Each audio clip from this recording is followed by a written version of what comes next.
Swayam Prabha. Digital India. Educated India.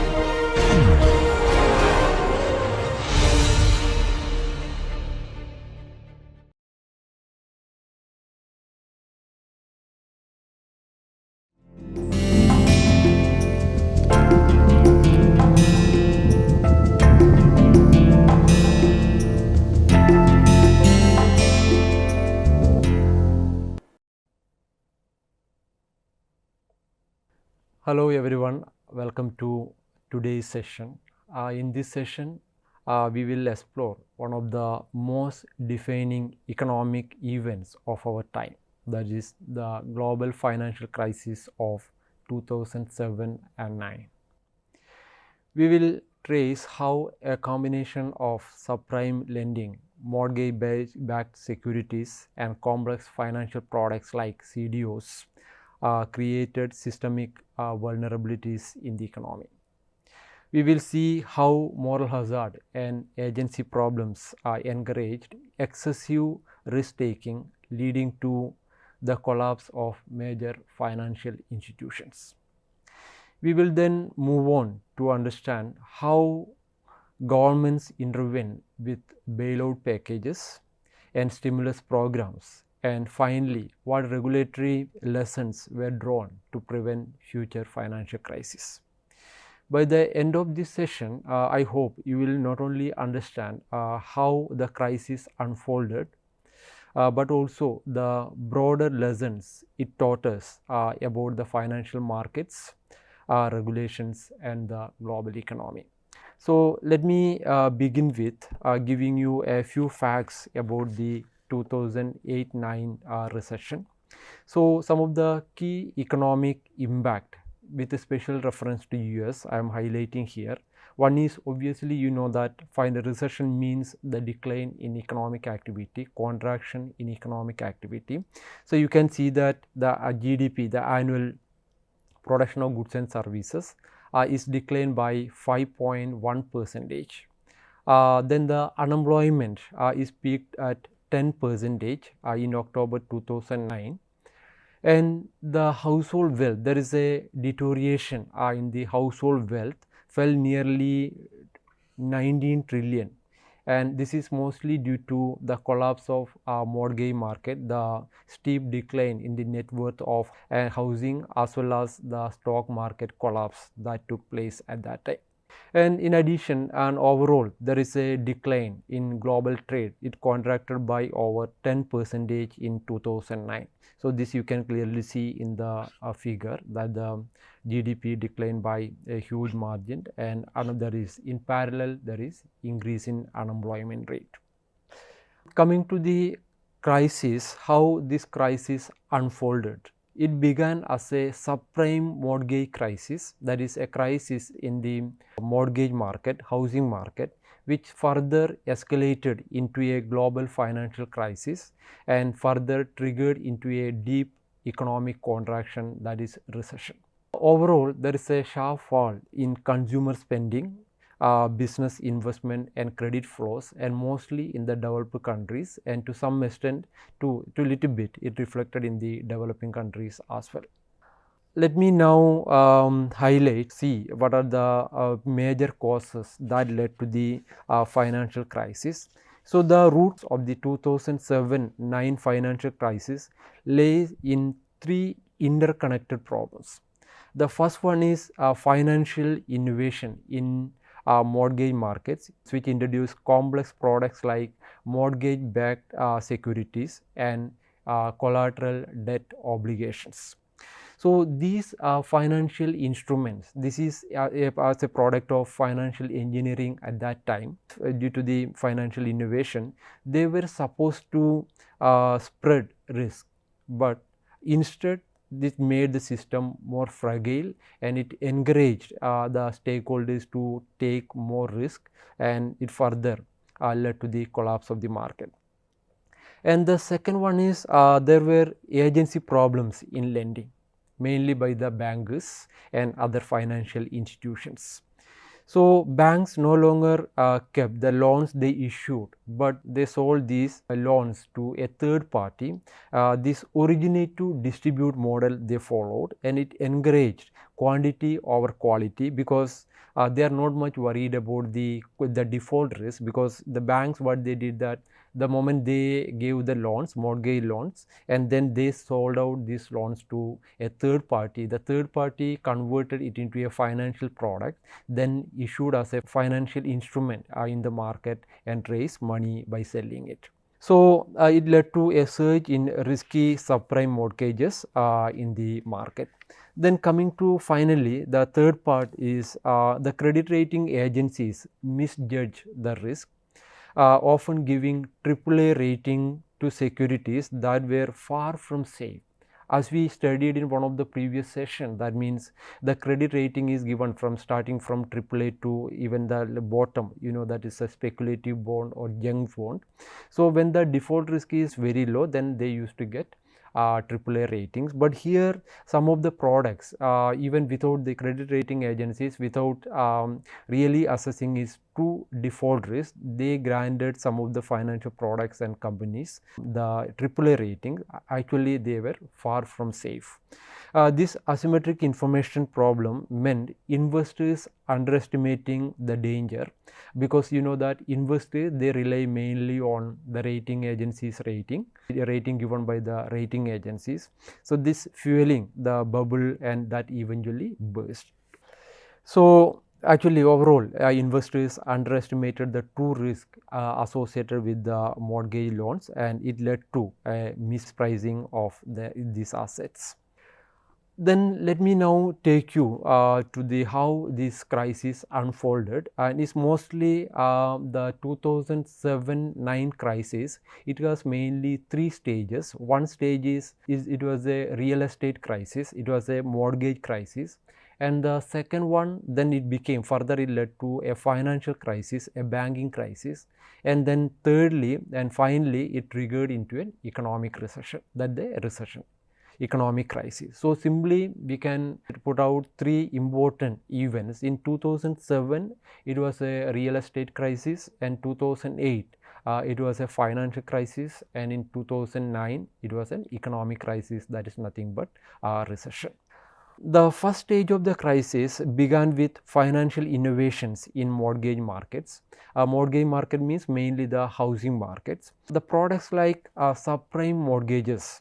Subprime mortgages means mainly the borrowers, normally they are ineligible to get loans from banks, and when subprime means they are high risk, they don't have much net worth. That means mainly the people, those who defaulted, and also their net worth is very low, that means they cannot repay the loan. That's mainly the poor people.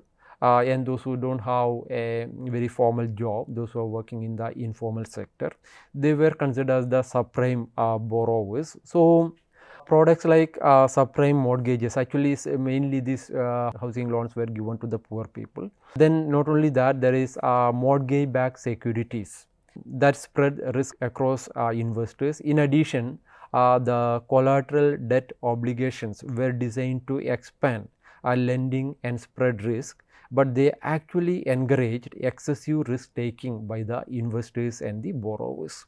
So at the same time, you can also see during this period in the US, especially in the US, at this period, global liquidity poured into US market. There is a huge capital inflow into the US economy during this period, fueling the housing boom. The rising demand pushed home prices higher and higher, and the banks began to give more loans to the subprime customers who are otherwise deemed ineligible to get loans from the banks. And because there is, as a result, many people began to get the loans, and as a result, that the demand for housing increased. That actually led to an increase in the housing prices in the market. So then further it creating a bubble because of the increasing demand for housing, because they are all getting loans to buy house. So So that led to further escalation in the housing prices. You know that this is a kind of bubble because the increase in the prices of house mortgages is not because of its true economic foundations, but because already the banks began to give subprime loans, and as a result there is a huge increase in the demand for housing loans. Then as a result, huge increase in the demand for housing, and it all led to a further hike in the escalation in the price of houses in the US markets.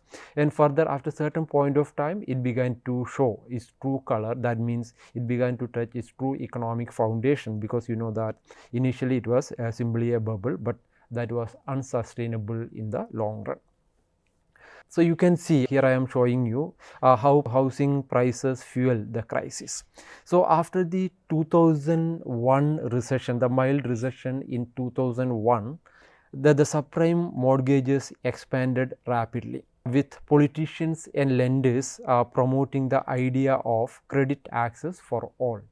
And by 2007, this was a $1 trillion market, and home ownership had reached record highs.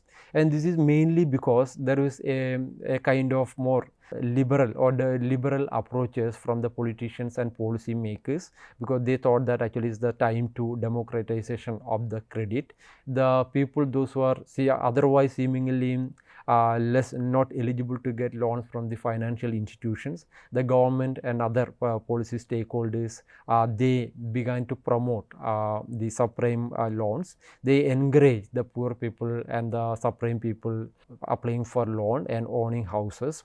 So this overall, it raised the US home ownership raised to the historic high, because there is a tremendous support from the policy makers. The banks took it as an opportunity. They began to give loans to each and everyone, whoever is approaching or even calling, reaching out the people directly, offering housing loans. All the banks, they began to, most of the banks, especially the investment banks, they began to offer loans to the subprime customers. So as a result, you know that the prices of this housing began to increase, and the prices you can see here is that it began to increase from 2002 to 2006. You can see that the housing prices became, it hit the peak in 2006 and the middle of 2007. And you can see, suppose you are as one of the customer or one of the borrower who bought the housing loan, for example $1 lakh, and you know that you got this loan, and because the housing prices keep on increasing, and you bought, and within 1 year you see that the housing prices became 2 times, that it became 2 lakhs. So then you have all incentive to pay back your loan, because you know that you took the loan for 1 lakh, but now the housing prices, the market value of the house, your mortgage, it became 2 lakhs, and after some point next year it becoming 3 lakhs, 4 lakhs. So there is incentive for the borrowers to pay back their EMI. And then also when they pay back all their EMI, they also get additional loan, further loan to buy some more housing. So that means people began to consider it as an investment opportunity. So you can see that over a period of time from 2002 to 2006 middle, you can see how the housing price escalated. So because of the subprime lending and speculation, overall there is increase in the housing prices in the US, and you can see by 2009, but this came at the cost of risky lending. So when the housing bubble burst, you can see that prices fell by more than 30% by 2009.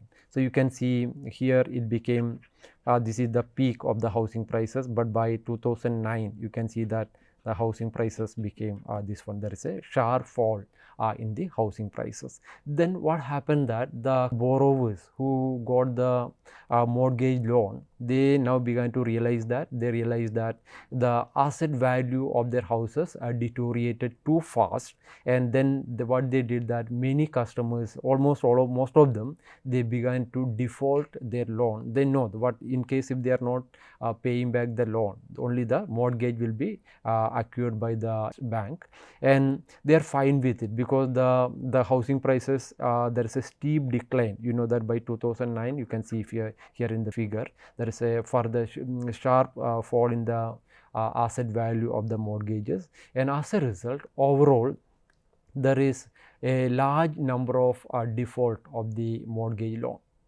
And then you know that the banks fell into trouble because there is the loans that they given extended to these customers, that it became lots of default. There was lots of default, and as a result many bank failures took place. Moving further, you can also see that the stock market also, there is initially there was, you can see that the stock market prices, it has been increasing. There is upward pressure in the stock market, but by 2007 mid, there was a stock market, this is the peak, and after that you can see that there is a steep fall in the stock price. That means market crash happened in 2007.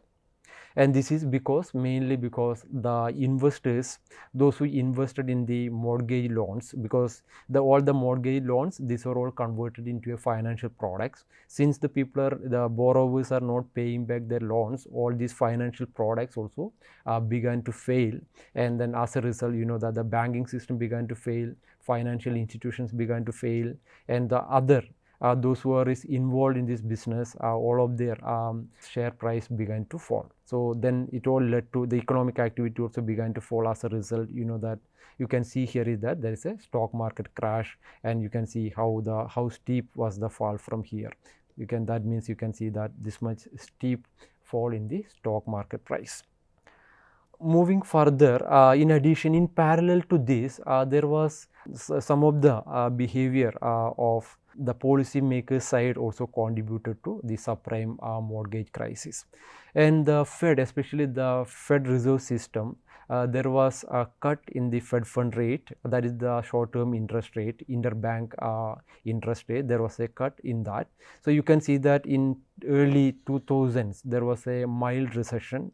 So in order to fight against, in order to counter the 2000s recession, Fed reduced the interest rate 11 times, which was 6.5 in the initial period, then finally it became 1.75.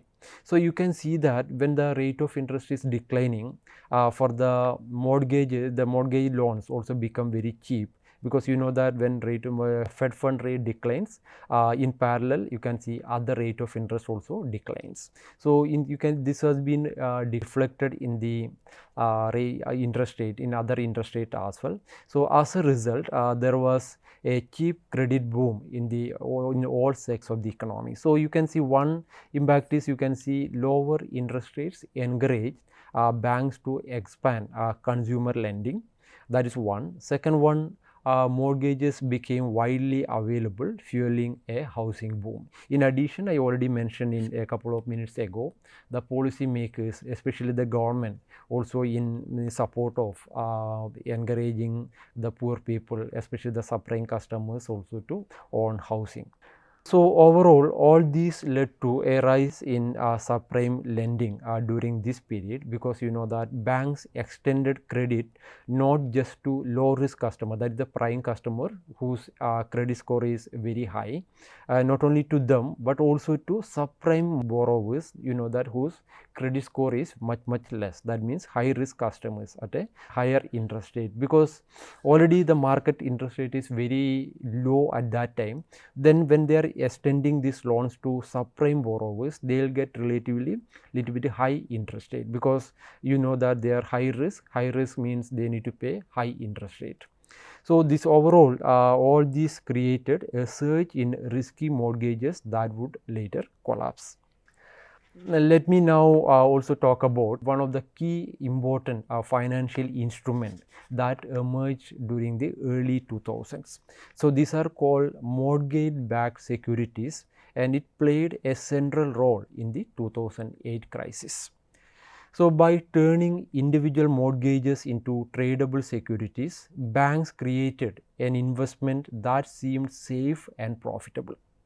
So investors loved them for their high return and liquidity, as I already mentioned, because in the early 2000s, the subprime mortgage, those who are borrowed it from the banks, they were so keen to repay it because they see that the housing prices keep on increasing.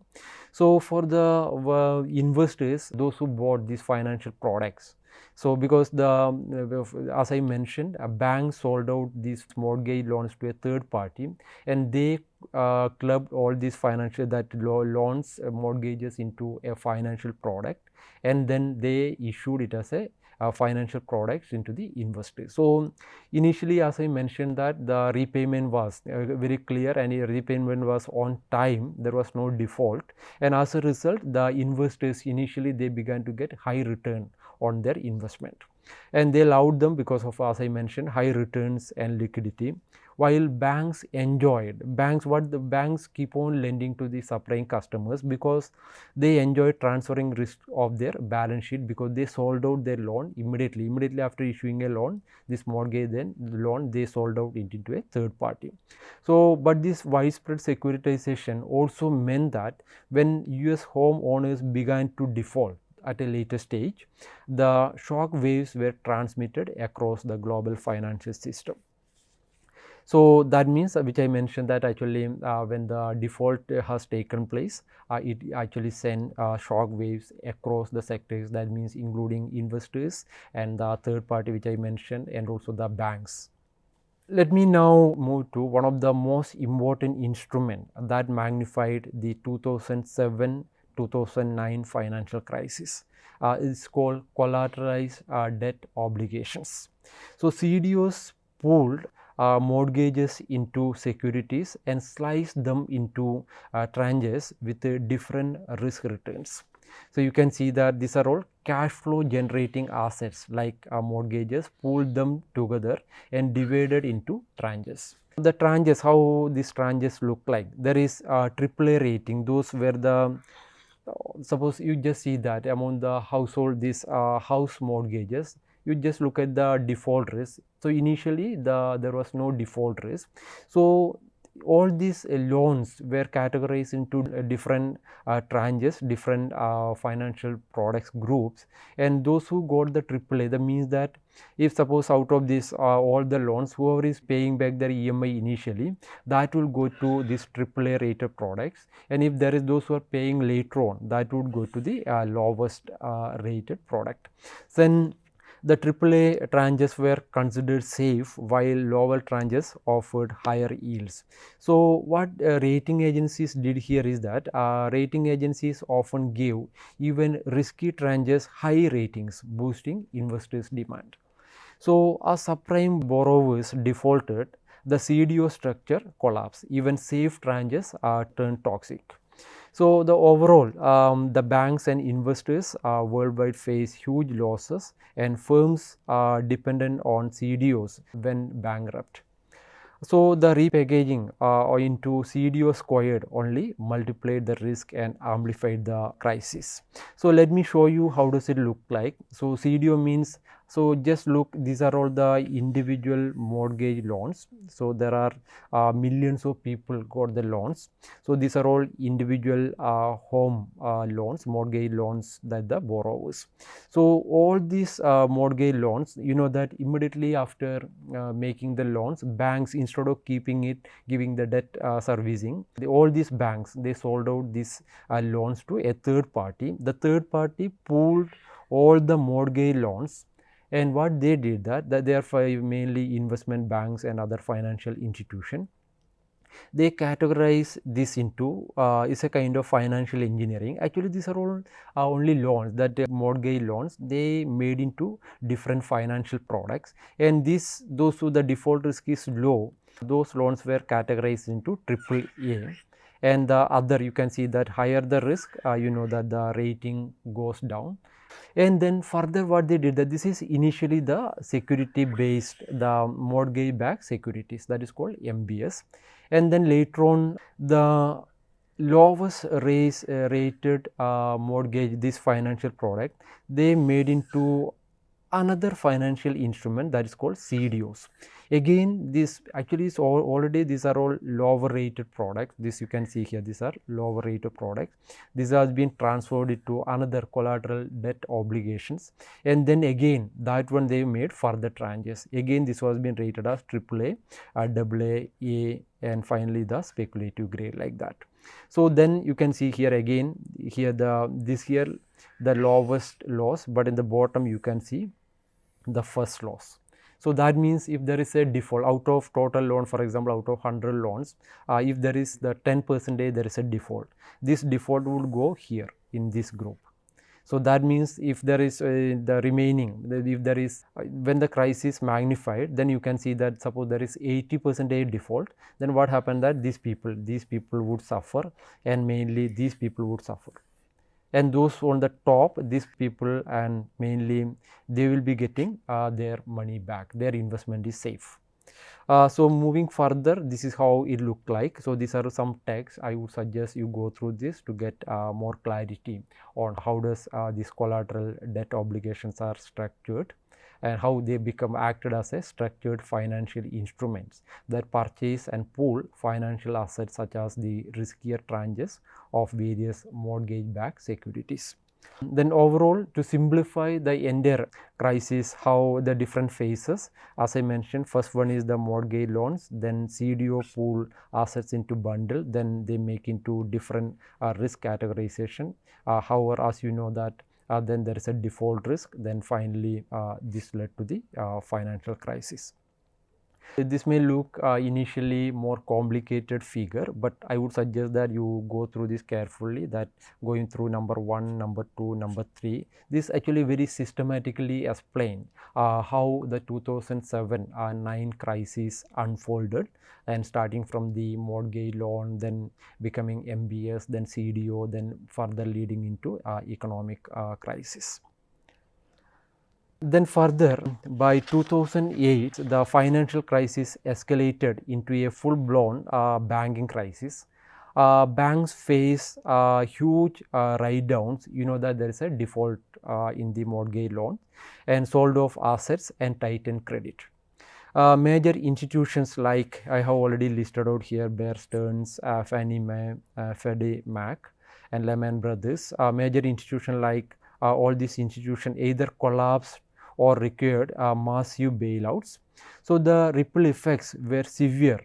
Over 465 banks were shut down by the Federal Deposit Insurance Corporation between 2008 and 2012, making it one of the worst episode in banking history. And you can see I am having some screenshot during the newspaper reporting at that time. For example, the Lehman collapse and a shock wave around the world. Then I also showing you the timeline of the 2008 financial crisis. So as I mentioned, initially it was a real estate crisis, then later on how it became a financial crisis, then different events are noted here over in a year period time. To make this one the crisis, one of the factors which I mentioned in the beginning of this session is that moral hazard, because before the crisis, banks assume regulators would not let them fail, because many banks they thought that they are too big to fail, because if these banks fail, it would affect the credit flow in the economy. So as a result, they thought the regulator won't allow them to fail. So the presumption was that some banks were so vital to the economy that they were considered too big to fail. So this belief encouraged risky lending and relaxed standards. And then the agency problem emerged because the mortgage bank brokers that originated the loans often didn't make a strong effort to evaluate whether the borrowers could pay off the loan, since they would quickly sell the loans to investors in the form of mortgage-backed securities. Similarly, borrowers had little incentive to disclose information about their ability to pay. And similarly, commercial and investment banks, which were earning large fee by underwriting MBS and structured products like CDO, also had weak incentive to make sure that the ultimate holders of the securities would be paid off. So As a result, there was information problem grew. Investors couldn't distinguish which product is risky, which product is less risky, and initially housing prices bubble. Initially there was a hike, this bubble, but after some point of time it began to burst, exposing the weak loans. And coming to the government intervention here, the government aimed to reduce the bank failures by offering deposit insurance. Here the idea here is that this guarantee encouraged banks to take more risk. What they thought that if they take more risk and if it succeed, then the banks will be profited, and if they take risk and if they fail, the taxpayers bore the cost through government bailout. So, this overall adversely affected the discipline in the banking sector, amplifying the crisis. So, I am showing you some of the data to show the magnitude of the financial crisis, the banking crisis. You can see that in 2001, real estate loan was only 20%, but in it became 33%. In their portfolio, it became 33% in 2006. And I am also showing you some more screenshot of the studies and write-up on the MBS and the financial crisis of 2008. So, this crisis initially it was in the developed nation, mainly in the US, then it gradually spread to the rest of the world. So, finally it became a global financial crisis. Then the final phase of this crisis is the recession of 2008-9. The banking failure, it led to a contraction of the economic activity because there is decline in liquidity in the with the banking system as well as in the economy. So, as a result, you know that the issue began to show the indications of recession. Then further it led to a full-fledged recession. Because with a GDP decline of 5.1% and unemployment with 10%. Coming to the government intervention, in the middle of the crisis, the US government faced a big debate. Should they bail out Wall Street? On September 29, 2008, the House of Representatives rejected a 700 billion trouble assets relief prom, but just a few days later on October 3rd it was passed. So, this allowed the treasury to buy toxic mortgages assets and recapitalize banks. So, soon after in February 2009, Congress approved another 787 billion stimulus packages to boost the economy. So, overall, thanks to the quick and large scale intervention, the Great Recession, while severe, didn't spiral into the depression as deep as the one that we saw in 1930s. So, overall, as I mentioned, because of the bailout package, finally it saved the Wall Street by the Main Street. Then it also created that some lessons that too big to fail. This issue was widely acknowledged, and some more regulations came to reduce the too big to fail problem. So, these are the proposed solutions. Break of large financial institution, because if the institution is too large, then it would create the too big to fail problem. So, in conclusion, as we wrap up this session, let us recall the key takeaways. The crisis began with subprime lending and risky innovations like MBS and CDOs, which were amplified by moral hazard and agency problems. What started as a housing market issue escalated into a full-fledged global financial crisis. So, government intervention through bailout packages and stimulus plans prevented the total collapse, but the episode reminded us that the problem of too big to fail is still very real. Thank you for watching this session. See you in the next session. Thank you.